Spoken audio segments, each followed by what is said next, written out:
Assim que terminei a escola, me inscrevi para ser entregador do iFood, só para ver se era tão bom quanto eles anunciavam. No início, demorei um mês inteiro para finalmente me decidir a fazer minha primeira entrega. Mas a partir daí, fazia algumas entregas por dia e realmente estava satisfeito com os resultados. Alguns meses depois, larguei meu emprego do supermercado e comecei a fazer entrega todos os dias e até mesmo na maioria dos fins de semana.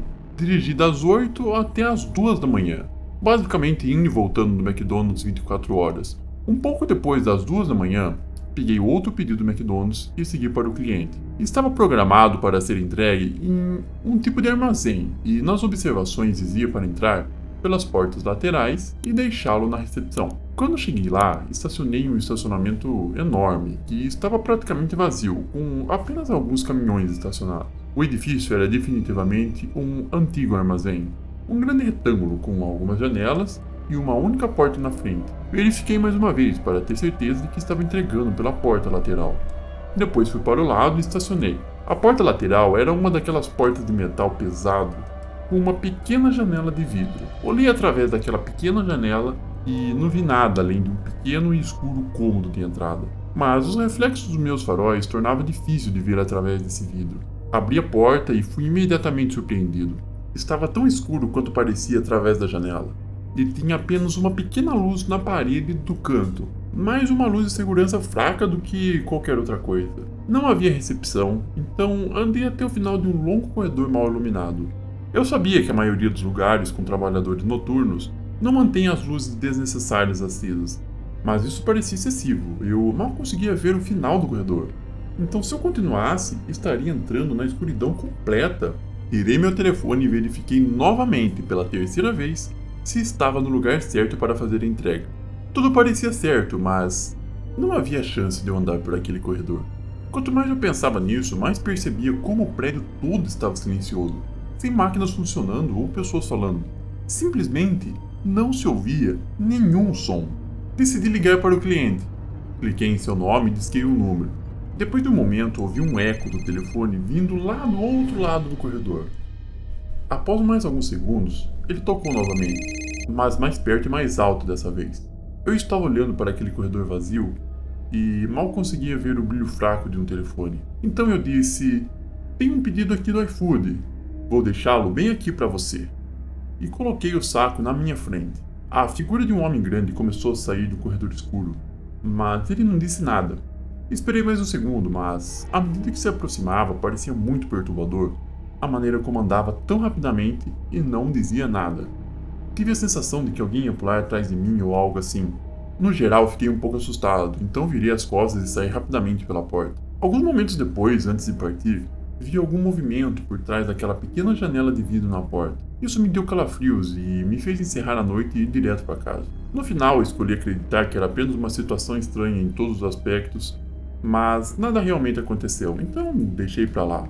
O final de semana se passou e na segunda-feira à noite, enquanto eu estava dirigindo novamente, recebi uma ligação estranha. Era do departamento de polícia, e o que aconteceu a seguir foi mais complicado do que deveria ser.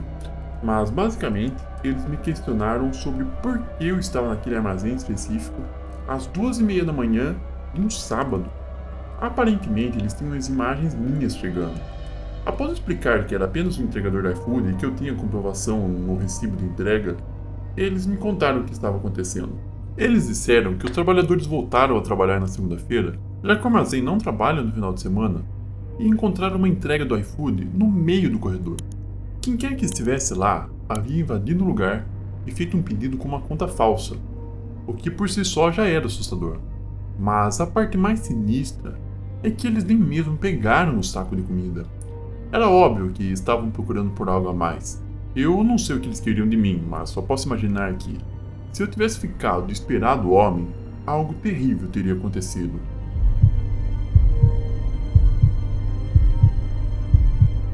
Quando isso aconteceu, eu tinha 23 anos e trabalhava em tempo integral em uma pizzaria no meu bairro. Não tenho certeza se coisas estranhas já estavam acontecendo antes disso, mas pelo que sei, tudo começou e terminou em uma única noite. Eu e meu melhor amigo Tim trabalhávamos nos turnos da noite nessa pizzaria. Era uma loja bem pequena, com apenas 3 ou 4 mesas dentro, porque éramos especializados em entregas e retiradas. Tanto eu quanto o Tim conseguimos nossos empregos lá enquanto estávamos na faculdade, mas simplesmente não saímos mais. Sendo em uma tranquila cidade rural, o trabalho não era muito pesado, nunca tínhamos dias muito movimentados, apenas um fluxo constante de pedidos. Naquela noite, por volta das 22, Tim sugeriu que começássemos a limpar o lugar e talvez até sair 15 minutos mais cedo. Eu concordei e peguei alguns panos para limpar as mesas. Foi quando o telefone do balcão da frente tocou. Peguei ele apenas ele tocar algumas vezes, então eu atendi e disse: "Como podemos ajudar você hoje?" E esperei mais 5 segundos antes de desligar o telefone e balançar a cabeça. Só uma ligação de trote, pensei. Voltei a limpar as mesas, mas na frente da loja vi um brilho vindo da janela. Havia um carro estacionado em alguns lugares atrás. Não conseguia ver muito bem pela janela por causa da chuva, mas definitivamente havia uma luz no carro, como a de um celular ou algo assim. A pizzaria ficava em um terreno isolado, não havia outros carros. Então foi a única razão pela qual percebi. Pouco depois, o telefone tocou novamente. Tim estava mais perto, então atendeu dessa vez. Eu conseguia ouvir a voz abafada de alguém do outro lado da linha. E, depois de uma breve conversa, Tim desligou. Ao mesmo tempo, a luz do carro se apagou e eles foram embora. Contei a Tim o que vi e o quão estranho foi, mas ele deu de ombros e disse que era apenas um velho que estava pedindo pizza para a viagem. Olhei novamente para o estacionamento vazio e percebi que não faria sentido nenhum alguém pedir uma pizza para a viagem estando bem do lado de fora da loja. Então, achei que Tim estava certo e não era nada. Ele começou a preparar a pizza enquanto eu continuava a limpar. 10 minutos depois, Tim colocou a pizza em uma caixa e me deu para fazer a entrega. Saí correndo sob a chuva até o carro de entregas e conferi o endereço no meu celular. Estava a apenas 11 minutos de distância. Não era ruim. Dirigi até lá e as ruas estavam vazias, ninguém à vista. O Google Maps me levou até um bairro com casas grandes e depois me fez entrar em uma longa estrada que levava a um beco sem saída, onde havia 3 entradas diferentes, cada uma levando a uma casa diferente. Entrei na que o mapa indicava e parei em frente à casa. Era uma dessas casas grandes e caras, mas parecia antiga e não muito moderna. Estacionei o carro e conferi o número da casa com o meu celular. Depois peguei a pizza e corri até a porta da frente. Então gritei: "Entrega de pizza!" Dando um passo para trás, olhei para a frente da casa e todas as luzes estavam apagadas. Liguei para o cliente pelo meu celular, mas seu número foi direto para a caixa postal. Frustrado, sacudi a cabeça e corri de volta para o carro debaixo da chuva. Isso não era incomum, ter pedidos falsos ou entregas fracassadas, mas ainda me irritava toda vez. Quando voltei, Tim estava limpando e disse que não havia mais pedidos. Então estávamos liberados para terminar e sair. Joguei a pizza no lixo e comecei a ajudá-lo. Ambos estávamos na parte de trás, limpando os fornos e as bancadas de preparação, quando ouvimos um estrondo vindo na frente do prédio.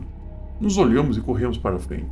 A princípio não vimos nada, mas depois Tim viu uma pequena rachadura na porta.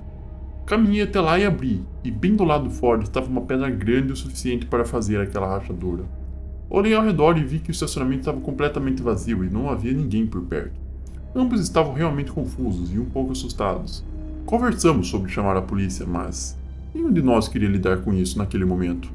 Para colocar as coisas em perspectiva, era apenas 10 minutos antes de sairmos, e se chamássemos a polícia, ficaríamos aqui por mais 1 hora pelo menos. A rachadura na porta não era grande, não era algo que chamasse muita atenção, então optamos por esperar e contar ao nosso gerente no dia seguinte. Terminamos rapidamente a limpeza e saímos pela porta dos fundos, onde nossos carros estavam estacionados. A caminho de casa, repassei todas as coisas estranhas que aconteceram e isso me deixou inquieto. Estacionei na minha garagem e entrei em casa. Sabia que estava tarde e que precisava ir para a cama em breve, mas queria um lanche antes. Fui até a cozinha para ver o que tinha, mas antes mesmo de abrir a despensa, ouvi um carro passando rápido pela rua lá fora. Pelo som, pude dizer que estava estacionando. Caminhei até a janela e dei uma olhada, vendo um carro parado bem na frente da minha garagem. Só levei um segundo para perceber que era o mesmo carro que eu vi na frente da pizzaria. Um arrepio percorreu o meu corpo e fiquei na janela para ver o que eles estavam fazendo. O carro ainda estava ligado, mas não consegui ver através da janela deles. Após mais ou menos 1 minuto que estavam parados, peguei meu celular e liguei para Tim, dizendo que achava que um dos clientes me seguiu até em casa e estava estacionado bem em frente à minha casa. "Você está falando sério? Você precisa chamar a polícia. Algo não está certo", disse ele, insistindo para que eu desligasse e chamasse a polícia imediatamente. Não sei por que estava tão nervoso em chamar a polícia. mas ouvir Tim dizer isso me fez sentir melhor. Me afastei da janela e liguei para a emergência. A atendente disse que eles enviariam alguém e que eu deveria me esconder e esperar. Eu vi a porta do carro se abrir e fechar, então disse ok e desliguei. Quando olhei de volta para a janela, um homem estava caminhando até a minha garagem. Ele usava roupas escuras que cobriam todo o corpo e tinha um capuz que escondia seu rosto. Conforme ele se aproximava da casa, fechei a cortina da janela e esperei. Os passos chegaram até a porta da frente e então continuaram ao longo da frente da casa, até chegar ao lado da janela, pararam. O silêncio repentino fez com que o som da chuva ficasse mais alto. Senti como se estivesse parado ali em silêncio por minutos antes de dar um passo à frente e abrir a cortina apenas um pouco para espiar. Os olhos frios do homem estavam fixos em mim, e eu soltei a cortina quando ele bateu na janela. Fiquei a alguns metros de distância, aterrorizado, e tão rapidamente quanto começou, tudo terminou. Não houve mais batidas, nem passos, nada. Tudo que restou foi o som das gotas de chuva batendo contra minha janela. Embora eu nunca tenha ouvido o homem sair, ele desapareceu quando a polícia chegou. Não havia carro e nem homem à vista. Contei a eles tudo o que aconteceu desde o meio do meu turno até o final da noite. Eles olharam para mim como se eu fosse louco e parte de mim também se sentiu louco. Nada disso fazia sentido e não parecia haver um motivo para o que o homem fez. Honestamente, por causa disso, aquela noite inteira mexeu comigo por um bom tempo. Passar por algo tão sem sentido estava realmente mexendo com a minha cabeça. Espero que, ao compartilhar isso, alguém possa me ajudar a entender o que aconteceu ou por que o homem fez o que fez. Parece estranho, mas, mesmo agora, quando fica muito silencioso em dias chuvosos, sinto uma sensação sinistra que me leva de volta àquela noite. Obrigado a todos por assistirem e se envolverem com essas histórias.